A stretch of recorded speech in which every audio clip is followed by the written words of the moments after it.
स्वागत है आपका अपने खास कार्यक्रम जिसका नाम है खास मुलाकात। और आज हमारे साथ मौजूद हैं नौ के जाने माने समाज सेवी भक्ति रमन ऋषि जी, जिनको मनीषी के नाम से ही पुकारा जाता है।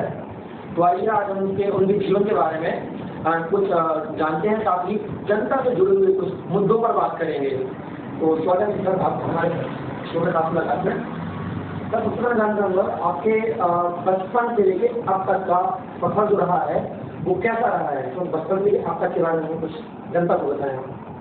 क्योंकि हर एक व्यक्ति का अपना जन्मजात स्वभाव रहता है, तो बचपन से कुछ भगवान ने ऐसे संस्कार दिए हैं कि जो एक आम बच्चों से हटके में रहा हमेशा।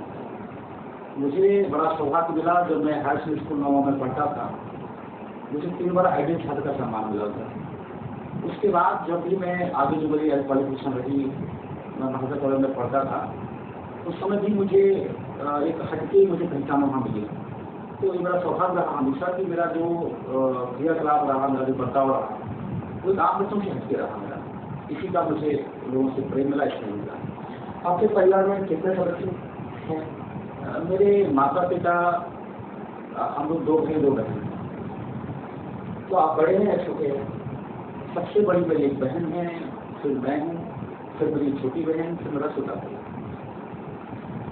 बात कर रहे हैं आपके, जैसे आपने कहा बचपन से आप आइडियल छात्र रहे हैं, तो कुछ ऐसा एक्सपीरियंस उस समय का जो आपके स्कूल लेवल का रहा हो, यादगार लम्हा रहा हो, जो आप हमारे जनता के साथ शेयर करना चाहते हो? एक बार क्या हुआ कि मैं क्लास 7th में पढ़ता था, तो 26 जनवरी का मौका था, तो मैंने एक स्पीच नोट करी और मैं गया हमारे सर के साथ जो CR अवस्थित थे, मैंने कहा सब चेक कर लीजिए। तो उन्होंने उसको कहा कि आप अपना जा सकते हो और हम आपका नाम नोट कर लीजिए। नेक्स्ट डे जब 26 जनवरी थी, तो हमने बोलना शुरू किया अपना भाषण। तो मुझे जो ट्यूशन की एक बीमारी थी, रोज मुझे बोलना था, और मुझे वो आज भी कविता की वो पंक्तियाँ याद है, नेशनल बुक की कविता थी वो, हाँ आज शिक्षा मार्ग भी संकीर्ण होकर पृष्ठ है, कुलपति सहित उन गुरुजनों का ध्यान ही अवशिष्ट है, बिकने लगी शिक्षा यहाँ अब, बिकने लगी शिक्षा यहाँ अब, शक्ति हो तो क्रय करो, शुल्क आज ना दे सको तो मूर्ख कर ही मरो। मैंने कहा कि जो आज से आज़ादी से पहले कविता लिखी गई थी वो आज भी सार्थक है। जब मैं ऐसा बोल रहा था तो सब मुझे मना दिया, चुप करो चुप करो, पर मैं बोलता रहा। मैं दौड़ के आगे गया, मैं आगे बैठ गया।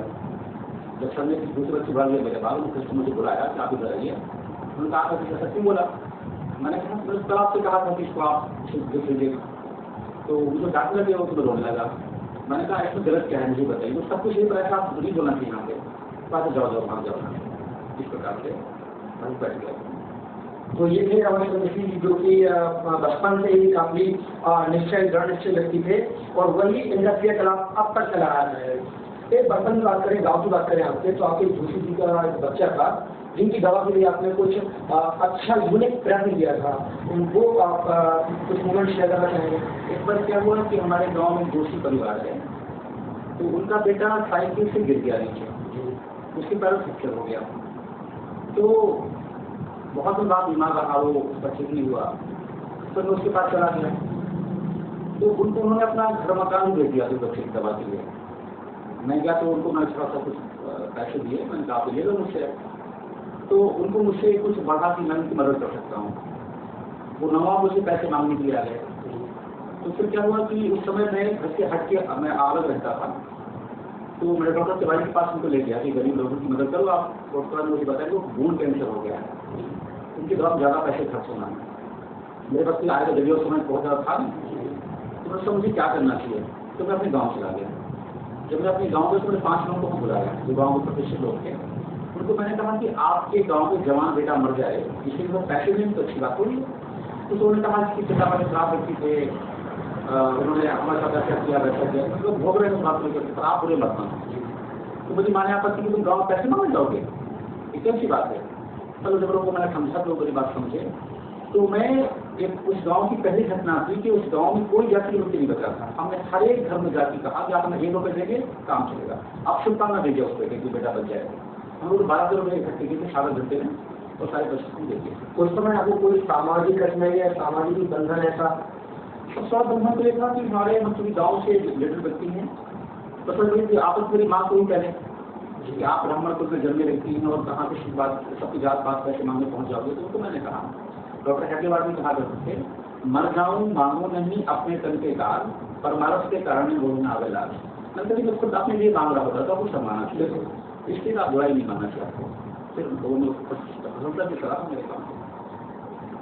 अच्छा, कोई ऐसा समय पर आपकी लाइफ में रहा हो जो आपको बहुत खटका हो, आपने बहुत शर्मिंदगी महसूस की हुई, ऐसा कोई मोमेंट रहा हो आपकी लाइफ में अभी तक?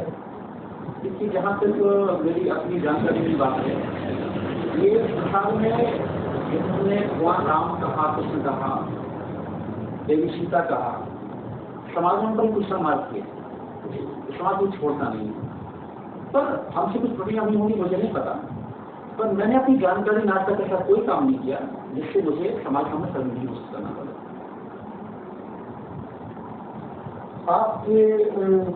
आप जनता के सवालों तक पहुंचते हैं सबसे। आप एक शिक्षण संस्थान से जुड़े हुए हैं, पछला ग्रुप से जुड़े हुए हैं, जाना माना संस्थान है, अच्छा एजुकेशन ग्रुप प्रोवाइडर है यहाँ पे, तो क्योंकि आपकी छवि है वो साफ ईमानदारी की छवि है, तो शिक्षा संस्थानों पर हमेशा गार्जियन का, पब्लिक का ब्लेम रहता है, कई तरह के आरोप प्रत्यारोप लगाते हैं। तो रमाशंकर मिश्र जी उन प्रत्यारोपों से और अपनी लाइफ को कैसे मतलब दूर रखते हैं, दोनों कैसे तालमेल रखते हैं रमाशंकर जी? एक्चुअली हुआ है, जो हमने शिक्षा संस्थान को शुरू किया तो मैं उसके पूर्व चंडीगढ़ में था 2-3 वर्ष तक जी। चंडीगढ़ में वहाँ हम जाते हैं जब अपना समझ जगह पड़ती है शिमला से पहले, तो शंकरद्वारा संतरे में एक स्कूल चलता है, उसको मैं विजिट करने गया था। उस स्कूल में सारे जो बच्चे पढ़ते हुए बच्चे रहते हैं जो आतंकवाद के शिकार हो जाने के माता पिता। जब मैं उस स्कूल देखा बड़ा प्रभावित हुआ, मैंने बच्चे जिनके माता पिता संसार में नहीं, के शिक्षक उनके माता पिता हैं और बच्चे बड़े संस्कारवान हैं, वहाँ बहुत अच्छी पढ़ाई हो रही है, तो मैं उससे बड़ा इंस्पायर हुआ। मैं सोचा कि हम लोग शायद वैसा कुछ कर पाएंगे, ठीक है कि हम वैसा करने के बहुत कोशिश दूर हैं, पर हम प्रयास करते हैं जो हमारे बच्चे हैं वो बच्चे हमारा अपने बेटे बेटियों जैसे, शिक्षा में उनको अपना परिवार का एक अंग मानते हैं, हिस्सा मानते हैं, तो इसमें हमें कोई ज़्यादा दिक्कत जाती नहीं है। और अगली बात हमारे लिए हमारे सौभाग्य गौर है कि हम जो स्कूल हमारा चल रहा है, हम जरूर तो अधिकांश कुछ समस्या है, क्योंकि जो एकेडमिक जो उसका रेस्पॉन्सिबिलिटी हो मैं संभालता हूँ और बाकी काम मेरे भी संभालते हैं, तो वो सबको हैंडल करके ले आते हैं। और मैं कहूँगा कि चूँकि उनकी वजह से मुझे काफ़ी राहत मिलती है। लेकिन चलिए आप अकेडमिक पोर्शन आप देखते हैं, बाकी के पार्ट वो देखते हैं, लेकिन कहीं ना कहीं आप इन्वॉल्व हैं। आपने क्योंकि आपने खुद लाइन कहीं की शिक्षा आजकल व्यवसाय हो गया है, जो ट्राई करना चाहता है शक्ति हो सकता है, तो आप अपने लाइफ से अपने आप को क्या क्या अलग करते हैं? मैं आपसे नहीं कर रहा हूँ, होता है आज एक समस्या बहुत बड़ी हो गई है। आज से जब बच्चे थे तो शिक्षक माने बहुत रेस्पेक्टेबल पर्सनालिटी हुआ करता है। आज पेरेंट्स की ऐसी माने भावना हो गई है शिक्षक के प्रति, शिक्षक माने कोई अच्छा व्यक्ति नहीं है, इस प्रकार की बातें।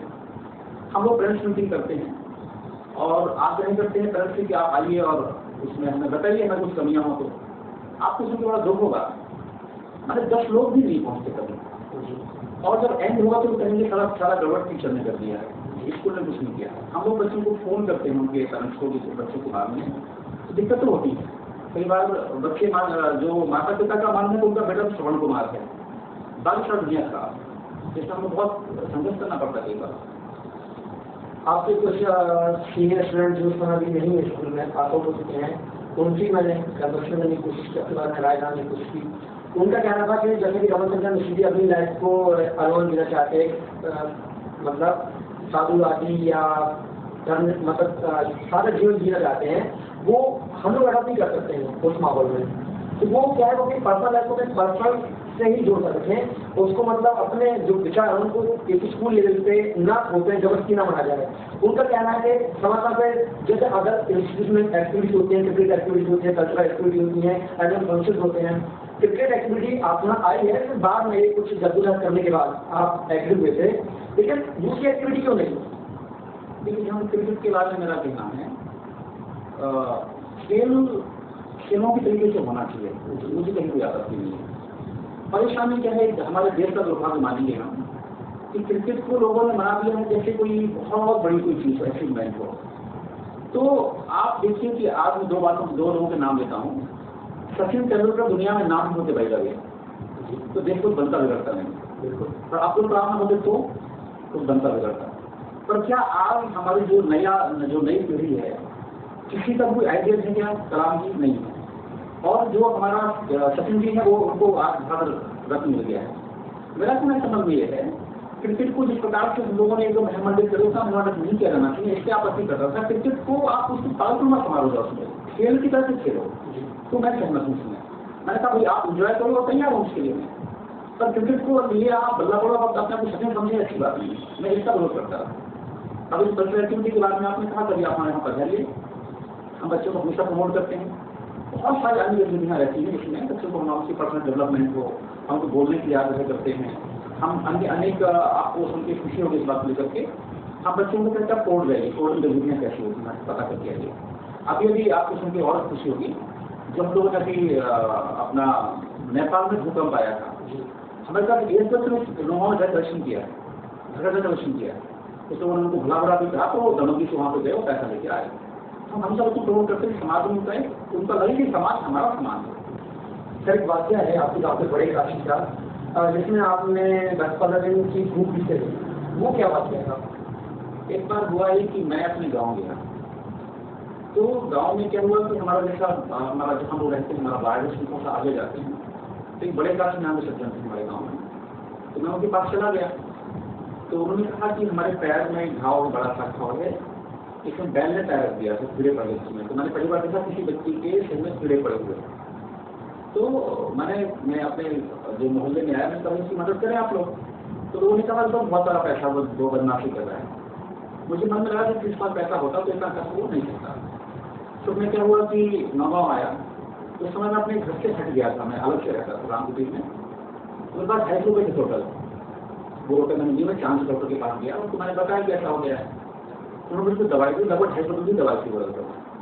हमारे गाँव का एक दूध वाला था, उसका नाम महादेव है, वो आज दूध देता है। तो उसमें एक चिट्ठी लिखी मैंने अपनी माँ को, मेरी माँ उसमें गाँव में थी, तो मैंने कहा माँ से कि आप उसको दवा कराइए रोज, क्योंकि ये तो समझ नहीं पाएंगे। तो मेरी माँ उनको रोज दवा करने के लिए गई और वो ठीक हो गए। इस बीच घटना का ये हुआ कि चूंकि मैं घर से अलग रहता था, स्वाभिमान स्वभाव का था कि अगर मैंने घर से अलग हो गया तो कुछ पैसे मांगने में बस की बात नहीं थी। तो आपको विश्वास हो जाएगा मेरे साथ मेरी बातों के ऊपर। लगभग 12-13 दिन तक मैं लगभग बिना खाए रहा, मतलब वो पानी पी के रहा तो चलो भाई ठीक है, पर मुझे खुशी हुई क्योंकि मेरी भूख से उनके प्राण बच गए, ज़्यादा अच्छा है। इस प्रकार का वो बात किया। फिर हम स्कूल पहुँचेंगे आपके, जैसे कि आजकल यंग जनरेशन आ रही है, तो थोड़ा सा जो आजकल का जो मॉडर्न में एक्टिविटी करना चाहते हैं, तो कक्षा में फिल्मी गानों का परफॉर्मेंस तो वैन क्यों है? यहाँ मैं एक आपसे बड़ा रिक्वेस्ट पूर्वक निवेदन करना चाहता हूँ। मैं फिल्मों का विरोधी नहीं हूँ जी, कुछ ऐसी प्यारी प्यारी फिल्में हैं, उनको मैंने देखा तो मुझे आखिर छंछना पड़े उनको देखते हुए, बड़े सारे संस्कार किए गए हैं। हमें आपत्ति इस बात में लेकर के जो शिक्षा संस्थान है, जहाँ बच्चों को संस्कार देने की बात होती है, वहाँ पर कुछ ऐसे गाने गाए गए जो एकदम अभद्र गाने हैं, तो वो मुझे अच्छे नहीं लगते। आप कभी पढ़ाइए हमारे स्कूल में, आप देखेंगे वहाँ की हम अनेक हिंदी गानों पर ही हमारे जो नृत्य होते हैं, पर मैं कहता हूँ कि कोई ऐसा गीत हो जहाँ हम गीत पर फिर गए, हम नाचें, हम गाएं, और हमारे माता पिता को आपने झुकाना पड़े, हमें आपने झुकाना पड़े। मैंने देखिए आपने प्रोग्राम ऐसे फिल्म है, बट उसमें क्लासिकल गीत रहते हैं, धार्मिक रहते हैं, लेकिन आज की बात करेंगे हम, जैसे वो अभी ABC में गाना आया था बाबा मोरिया, गणपति जी गाना है, इनका भी वेस्टर्न टच में है। बात करें हम श्री गणेश साय देवा, ये वेस्टर्न टच में गणेश जी का गाना है, तो ऐसे गाँव में तो परमिशन दे सकते हैं ना छात्रों को? मेरा इसमें हल्का सा मेरा अलग मत है। मैं कहता हूँ कि संसार जहाँ जा रहा हो वहाँ हम सीख हैं। मॉडर्नाइजेशन का मतलब क्या होता है? माने हम कुछ बुराई को छोड़ के अच्छाई को अपनाए, मॉडर्नाइजेशन होता है। हमें पता है यहाँ भोपाल में एक देवजी करके सज्जन है, वो क्लासिकल पर संगीत पर इलाज करते लोगों का। तो मेरा निवेदन आपसे कहूँ, गीत माने वो होना चाहिए जो गीत सुमधुर गीत हो, कर्णप्रिय गीत हो, संगीत उसके बड़ा धीरा धीरा अच्छा लगे माने, या हमारे काम फाड़ दे। तो मुझे लगता है कि हम संस्कृति जो हमारी भारतीय संस्कृति हमारा कल्चर है, उसमें मतलब जो तक कुछ है तो हमें उसमें खुशी है, कोई अपने आपत्ति नहीं होती, पर उसको हटके तो उसमें आपत्ति होती है। और तो प्रभुता की हमारी संस्कृति हमें गर्व है आपकी संस्कृति। फिर इसमें संस्कृति बात करते हैं हम, तो फिर हम इंग्लिश स्कूल चला रहे हैं, वो तो चला रहे हैं, पहले संस्कृत विद्यालय खोलना चाहिए और ड्रेस में वहाँ धोती कुर्ता अलग करना चाहिए, इसका चीज़ों में। हाँ, आप बिल्कुल सही कर रहे हैं। देखिए आज पूरा संसार एक ग्लोबल बन गया है, तो हम ऐसा नहीं कर सकते कि हम कोई हिमालय जाके रहना शुरू कर देंगे, ऐसा हुआ नहीं। आज ये दुर्भाग्य है कि ऐसा परसेप्शन है पूरे समाज में कि अंग्रेजी विश्व भाषा है, और मैं आपके माध्यम से लोगों को बताना चाहता हूँ, आपको सुन के हैरानी होगी अंग्रेजी कहाँ बोली जाती है? 3-4 देशों में, अमेरिका में, कनाडा में, खुद इंग्लैंड में और ऑस्ट्रेलिया में। माने जो इंग्लैंड से लगे हुए देश हैं यूरोप के, German, France, Holland, Norway, Italy, वहां की अपनी भाषा है। तो अब चूंकि हमारी मजबूरी क्या है, हम गुलाम रहे बहुत लंबे समय तक, अंग्रेजी यहाँ छोटी गई है, तो हम अंग्रेजी के बिना हम बैकवर्ड के लाए अच्छी बात नहीं है, हमें अंग्रेजी आनी चाहिए। पर हमारे अपने संस्कार में हम वो क्यों भूल जाए? आज विश्व के अन्य देशों में हमारी संस्कृति को अपनाया जा रहा है। आज जहाँ अभी आपको खुशी की बात मैं बताऊँ आपको कि मोदी जी अमेरिका गए या चीन गए, तो हमारे जो अपने दस्ते हैं वहाँ प्रस्तुत किए हैं। तो हम ये कहना चाहते हैं कि भाषा से बुराई नहीं होना चाहिए। हमारे जो नरसिंह राव थे प्रधानमंत्री जी, वो 17 भाषाएं आती थी, सुषमा स्वराज की वर्तमान विदेश मंत्री को 12 भाषाएं आती हैं। तो यदि भाषाएं हमें 4 आए, 5 में संस्कृत भाषा भी आए, इंग्लिश भी आए, हिंदी भी आए, बुराई क्या इसमें? तो हम अपनी संस्कृति भूल जाए, इसमें हम बुराई अगर है संस्कृति को लेकर, तो हमारे देश में चूंकि महेश भट्ट साहब भी हमारे देश के पार्ट हैं, निवासी हैं, तो कभी आपने उनको कुछ पत्र लिखने की कोशिश ही करी कि वो इस तरह जो पूर्ण मूवियाँ बनाते हैं, तरह तरह के मतलब देते हैं, गाने देते हैं, तो इनके खिलाफ कभी आपने आवाज उठाई? आप सही कह रहे हैं। हमारा इसलिए है, हमारी बहुत छोटी सी अप्रोच है। आपको सुन के खुशी होगी, जो पिछली गवर्नमेंट थी, मैंने जो बात की गवर्नमेंट थी पिछली, उसकी बात कर रहा हूँ मैंने उस समय में सारे मंत्रियों को चिट्ठियाँ लिखी, तो उनको कोई रेस्पॉन्स नहीं मिला आपको। अब मेरी इतनी अप्रोच नहीं कि उनके पास जाकर अपनी बात कह पाऊँ। मेरा कहना ये है, हमारे एक श्लोक संस्कृत में, संगीत साहित्य कला विहीना साक्षात पशु कुछ विषाण देना।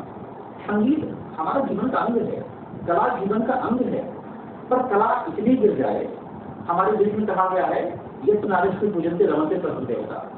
जहाँ हमारे माताओं बहनों समा होता है वहाँ देवता रमन करते हैं, और वहाँ की माताओं बहनों को नंगा परोसते सामने, एक अच्छी बात है। तो जो नंगा परोसते मैं समझता हूँ हमारी संस्कृति के दुश्मन है। तो ये हमारे देश के निवासी जो बॉलीवुड वाले हैं, ये देश की संस्कृति को क्यों नहीं समझते? क्या हमारे देश में एक्ट्रेस की कमी है? जो बाहर विदेशी एक्ट्रेस जैसे जैकलिन फर्नांडीज, सनी लियोनी, ये सब करिश्मा कैफ वगैरह क्यों आए यहाँ पर? कहीं से प्रभाव छोड़ रहे हैं लोग, अपनी रहे हैं इनको। अभी लेटेस्ट आपको बात बताऊँ मैं, हमारे देश में यही बहुत बड़ी कमियां हैं कि आपको ये बात शायद सुनी होगी आपने, जो हमारे अंडरवर्ल्ड के लोग हैं जी, उनका थोड़ा पैसा लगा हुआ है हमारी संस्कृति में, इसमें बॉलीवुड में पैसा लगा हुआ है। आपको इसके बाद और मैं आपको ये बात बताऊँ, यहाँ पर एक अंग्रेज देश में आया था 1835 में, उसका नाम था लॉर्ड मैकाले। लॉर्ड मैकाले अभी 200 वर्ष नहीं हुए हैं, वो लिखता है अपनी चिट्ठी में, ये चिट्ठी वहाँ का जो ब्रिटेन पार्लियामेंट उसमें रखा हुआ है, और वो लिखता है, मैंने भारत को पूर्व से पश्चिम देखा, उत्तर से दक्षिण देखा, इस देश में एक भी भिखारी नहीं है, इस देश में एक भी खराब व्यक्ति नहीं है, यहाँ का जो चरित्र बहुत ऊंचा है। यदि हमने अपनी संस्कृति को नहीं तोड़ा, हम इसे गुलाम नहीं बना पाएंगे। तो आपको सुन के हैरानी होगी, अभी जो नेस्ले का काम चल रहा है, नेस्ले जो कंपनी यहाँ महंगी काम कर रही है, 35 साल तक खा रही है, आप खा रहे हो, क्या तरीका है देश में? तो इस जो षड्यंत्र है हमारे, जो ये होता है ना कि वो सीट लीडर जैसी बात करती है, हम सामने से बात नहीं करेंगे, हम बात करेंगे। ऐसा ब्लेड दाढ़ी बनाने का ऐड वहाँ किसी महिला की क्या आवश्यकता है? ऐसा कोई है जिसका जो बिना नंगी तस्वीर के बना बन जाए? इसमें षड्यंत्र है। यहाँ मैं मानता हूँ कि जो हमारे संस्कृति को नाश करने के षड्यंत्र चल रहा है, हम उससे शिकार हो रहे हैं, हम अपना समझ नहीं पा रहे हैं, इस दुर्भाग्य के कारण। अगर सवाल आपसे कि आप बहुत भावुक किस्म के व्यक्ति हैं, एक बार का वाक्य आपका कुछ फोन आया या आपको सज्जन आए, कोई गाय को लेकर कुछ कहा गया कि गाय वहाँ बेची जा रही है, आप पहुँचे बिना उसको फोन किए, वहाँ पर जाके आपको कोई जिनका संबंधित सवाल भी लेना पड़े, बात लेना पड़ी, तो इतनी भाव करके और हमारे स्थिति में यहाँ पर मैं एक बात कहना चाहता हूँ। एक हिंदी में रस की परिभाषा है, सहृदय के हृदय में उत्पन्न होने वाले भाव को रस कहते हैं। तो यदि हमारे में सहृदयता नहीं है तो मनुष्य कहलाने लायक नहीं, और तो छोड़ दिया। भगवान राम ने देखा कि अस्थियों को तंग पड़ा हुआ है सामने, और वो कहते हैं निश्चय जीवन करूँ मम्मी भूल खाए पड़ते हैं। मैं दूसरों की पीड़ा को अपनी पीड़ा समझ लिया उन्होंने, तो हमें कोई फोन आया कि वहाँ पर 300 गायें लगभग उस गांव में बंधी हुई